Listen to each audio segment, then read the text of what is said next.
Finally, the wait is over. KPL is back at this Wednesday wadau. Na international break imekuwa fiti lakini KPL lazima turejee pale. So, game ambayo inanipendeza sana ambayo tunaisubiria kwa hamu kubwa this Wednesday pale Gusii Stadium ni ya hao watu wawili ambao wanaongoza pale jedwalini. Shabana athiri ya Mwanaposta Rangers. Vile tunajua, Shabana yuko na 7 points anaongoza.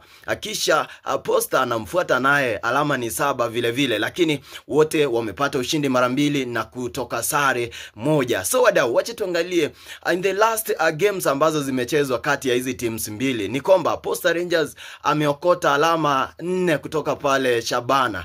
Inamaanisha kwamba aliweza kumpiga Shabana 2-1 kisha wakatoka sare nyingine ya 1-1. Na this Wednesday wanapatana pale Gusii Stadium. Wadau, sitaki tuzungumze mengi lakini ubashiri wako ni upi na ni timu gani itakuwa inaongoza pale jedwalini Kenya Premier League baada ya this match on this Wednesday? Niite Komando wa Sporti, Kiondi Stanley.